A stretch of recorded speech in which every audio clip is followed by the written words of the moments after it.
Scan my QR code that will take you to all my social media platforms. Don't forget to follow me everywhere, and don't forget to like this video. I guess, yeah. So I'm not with nobody, cause I don't wanna hurt nobody. Welcome back to my channel, guys. So for today's video, today, if you're new to this channel, my name is Lori, and on this channel, I keep it 100.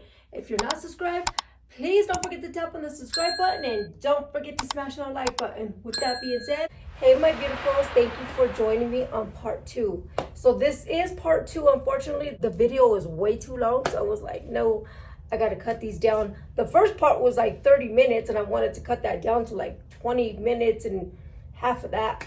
But anyways, with that being said, this is part 2, and you have to watch part 1 to understand Bronx, his personality, and the details of everything that led up to what's going on today. Please don't forget to give me a big fat thumbs up. If you're new, don't forget to subscribe. But with that being said, let's hop right into this video. Listen, Bronx never showed any signs of enforcement of aggression, any type of aggression, period. There's just this one day that I took him to the park and he just did the unthinkable. And I never saw that coming. I would take him to the park all the time, but there's this one day that I took him to the park and I was setting up my hammock and I had him chained. I had him leashed to the tree. I had his treats, his bowl of water, his toys, everything that he needed while I was setting up the hammock. And out of nowhere, he just got really aggressive and started like biting at my hammock and just jumping all over me. And I was shocked. He had this aggression in him that I never saw before. Let me clarify and explain a little bit more. So I was laying on the hammock and he was good. He was laid out. He was on top of his bed. He had his treats. He just had everything. It was a beautiful day, beautiful day. And I was laying on my hammock, you know, just like relaxing. And I feel like, now that I kind of look back on it, I feel like my attention wasn't on him at that very moment. And he didn't know how to tell me. And so the only way that he could get my attention is by being a little over aggressive with me. But he really got aggressive with me to where he started biting at me, like, but not locking jaw. He was just like jumping up at me and just being fully force aggressive. I'm 120 pounds. He's 65 pounds, but he's muscle. So he was just like shoving me, like pushing me. And I was getting scared, guys. Like, I was really getting scared, and I started fearing, like, if I don't freaking, you know, jump up and take control, because I couldn't get out of the hammock. Every time I tried to get out of the hammock, he would like tug at it and like grab it and just like wiggle me around, and then I freaking jumped out of it. I was like, look, Bronx. And when I told him to look, he looked, and I grabbed him by the back of his harness, and I was like, don't fucking treat me like that. I was pissed, but I was scared. But I couldn't allow him to see me like that, because he would have been like, yeah, bitch, like, I'm running this shit. This is my show and you're in it. So I had to take control immediately, and I freaking grabbed him by his harness, and I don't like being aggressive like that. But I grabbed him and I put him in my car, and I was like, and you're not coming outside. So I just started packing up everything, and then we just came home. And he was good when we got here. But in that moment, I just felt like my full attention wasn't on him, because before I set up the hammock, we were playing ball, playing fetch, everything. So I gave him my wholehearted divided attention in that moment.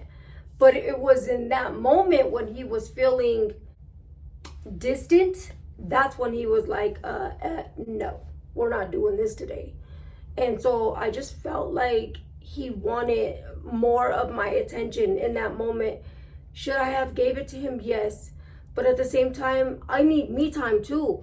And usually I take him to the park, I play with him, and then I bring him back. And then if I wanted to enjoy myself and get more time for me, I'll go to the park by myself, because I know when we're at the park together, it's all him. I can't do me time because he won't allow it. But that particular day, it was just like so different. And, you know, me being a woman and women not raising him, I just felt like he wanted that force of a domination over me. And I was so soft with him and so cuddly. And my son and my husband were just like, you know, you're not going to manhandle me like that. But me at the same time, I'm a woman and I'm more loving and more sentimental. And so I don't know if he just found that aggression and he just felt like he can control the situation. And so he striked when he did. But when he was biting at me, like I said, he didn't bite at me to break skin or anything. He was just like he was trying to put fear in me. And I was just like, oh no, like what the hell? And I just started feeling a little afraid at that moment, because I'm like, damn, if he can treat me like that, what else is gonna be next? So as the day went on, he was fine. The whole night, my husband came home and I told my husband, and my husband was like, hey, you don't do that. And my dog just kind of like stood there like he knew he was in trouble. And so my dog was treating me good. He was licking me. He was laying next to me. He was just being cuddly with me. The next day, my husband and my son left. Hubby went to work. Son went to school. And I was getting ready to go to work. And he knew me and him were by ourselves. And I had to go outside for something. And Bronx is smart. He knows how to open the doors. When he wanted to control the situation, he did just that. So here we go again. You are not going to do this to me. You are not going to treat me like that. Put him in my car. And then I told his daddy, and his daddy had a little conversation with him. It was so cute. And then the next day, I went outside and he ran out. He was running back and forth all over the place, like if he wanted to be free. And I was like, come on, Bronx. And when I went to go grab him, that's when he grabbed at me. And I was just like shocked. I was like, what the fuck? He was running all back and forth. He was going crazy, guys. He was going crazy. And he had a lot of adrenaline. You can just tell. You know when dogs just run like the wind, and they just run full force? He started running towards me and I was like, fuck, man. He was coming from far away. And I was like, Bronx, come here. Because usually when I tell him to come here, he comes and he wants to play.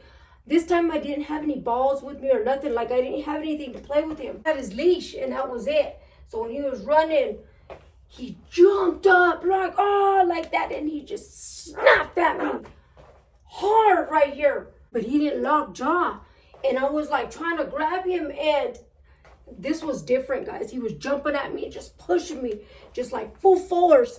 And then just that one time he jumped up and fucking snapped. He was like that, and he snapped at me. He pricked my skin, tasted that blood, and he knew. And all I felt was blood just coming down. And I was like, what? But it hurt it. And I started like crying inside. And I was like, what the fuck? But when he did that, he literally tasted blood and he went down like this, like before I could get him on his leash. He knew he did something wrong. But that day, I don't know what the fuck got into him. He really scared the fuck out of me, guys. He did. I started crying and I was like, I don't know what to do now. I don't want to be scared of my own dog. Guys, I got so scared though. Like I was really scared and I didn't know what to do. I was confused because I was like, I'm so good to him. And I immediately called my husband and I was like, baby, I was like, I don't know what happened, but Bronx just bit me. And he was like, what? And I was like, yeah, he bit me. And he goes, are you okay? Did he draw blood? And I go, yeah, I'm bleeding all down my arm. And luckily he had his shots, and you know, I have my shots too, but it was way worse than this. And my mom was asking me, like, because I was talking to my mom on video, she was like, what is on your arm? And I was trying to cover it, and I was just lying. And I don't like to lie about anything, not anything big, small, nothing, because lies turn into lies, and before you know, they're just habits, and then you just live a whole fucking lie. So I've always been the type, even when I was younger, I just told the truth, even if it got me in trouble. I paid my consequences and dealt with the bullshit, and then I moved forward. So lying, I just can't do it. I just can't. So I felt so bad that I was like, oh, it's because I burned my arm, you know, and I put some ointment on it. She was like, yeah, that looks really bad. It looks bad. And I was like, yeah, I know, but I'm feeling better. And she was like, I hope you just got burned with an iron, because that doesn't look like an iron burn. She knew something else happened. And then I just had to open up to her like 2 days later, because my husband was like, you can't lie to her about what happened. And I was like, no, I know. And so I had to tell her the truth. But anyways, I was very scared at that moment, guys. I didn't know what to do. And I told my husband, I don't want to wait for the third time, because this is the second time, and I don't want to wait for the third time, because if he can do this, what is going to be next? You know, he's going to snap my face off, you know, and I don't want to wait for that. Or you're going to come home one day and I'm going to be chewed up like I was overthinking these things. You just don't know. Like, I don't know what got into him. And mind you, I've spent every single day with him for those 5 months. He should have been so used to me, how I operate, how I move, everything. So I don't know what got into him. Other than the only thing I can think is when I leave, he's in that window just watching me like I want to be out there. He loves squirrels. He likes to chase the squirrels. So I don't know if that's what led him to getting aggressive. I don't know. I'll never know. I told my husband I cannot go another day with him and then knowing that tomorrow could be different. And my husband was like, yeah, he got to go. Like, yeah, he got to go. And so when I was sitting here and he was in there, because I chained him up to the door, I was crying, and my son walked through the door and he was like, what happened? What's wrong? Like, he was angry. He was like, Mommy, what's going on? What happened? Because my son don't see me cry. And I was like, Bronx, baby. He goes, what the? And he threw his bag down. He goes, what are you doing? And I told him, don't holler at him like that, baby. That's not the way to take. He goes, but Mama, you're crying and you're my mom and I love you. You know, he started crying too. He was like, I don't like to come through the door and see you cry. And he goes, when you're hurt, I'm hurt. I was like, baby, I know, but don't holler at him. He was like, Mama, he bit you, he has to go. No, I'm not going to allow one more day. And then he does something really bad to you. And I come home and I have to see this. Ambulance or somebody's here. So like, he started overthinking too. So I told my husband, I have to give him up. There's just no way. So I started calling people that I trust. And everybody was like, oh, I can't. I just adopted a dog and this and that. I was like, damn. So I had like 4 people that I called. And the only last person that I thought I could really trust is my niece. She's always been good with dogs. Always she's always been very good with dogs. That's all I could say. Her lifestyle right now is not the best, but it's trying to gradually get back there. She is an alcoholic. She was addicted to pain pills at the time I was. And then she started on that, you know, that hardcore drug, that meth shit, that ice shit, that crystal clear shit. And she said she was doing better, or, you know, getting better, and she looks better, except she drinks.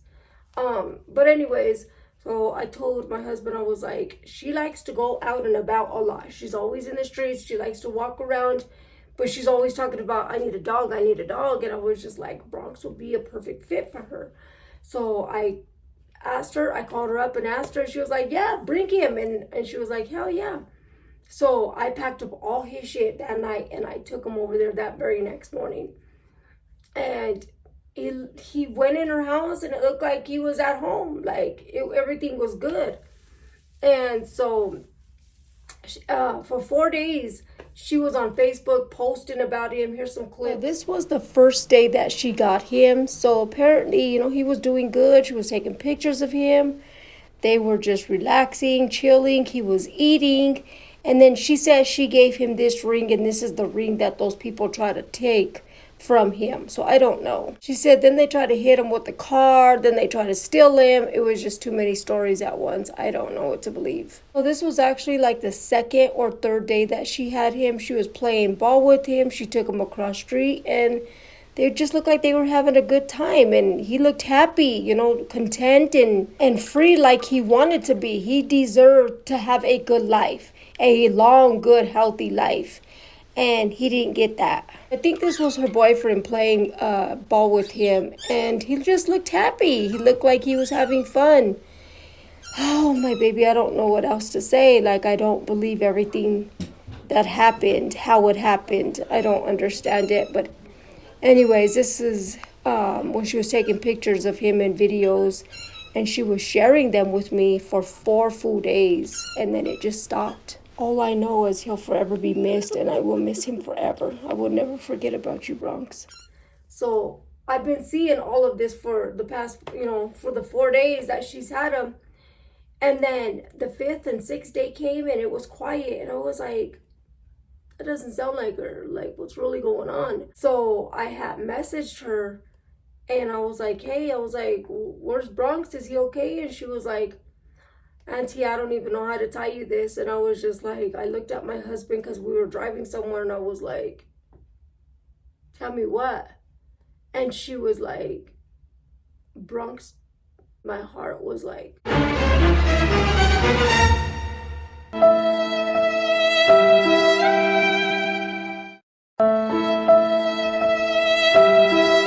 What? So there are going to be 3 parts, but you have to watch each video from first to end for you to understand exactly what's going on, how it went on, and why, and etc. Don't forget to watch each video, and don't forget to like all the videos, and don't forget to subscribe. All I know is I don't have enough space in my phone for it to upload, and so I had to keep breaking them down in sections, and I really wish that I could just upload the whole video, but it won't allow me to. So anyways, I do apologize about that. Don't forget to watch what happens next. I just cannot believe the news that I just found out. If you're new to this channel, don't forget to subscribe. Don't forget to give this video a big thumbs up. I really need those thumbs up going up, guys, because that's the only way my channel grows, is by views and likes. That's the only way the channel grows. So please, guys, don't forget to share, comment, like, and subscribe. With that being said, don't forget to like, share, and subscribe. Don't forget to turn on your notifications so when I drop a video, you guys will be the first ones to know. And guys, don't forget, stay healthy, stay blessed, stay poppin'. You don't want to miss what happens next.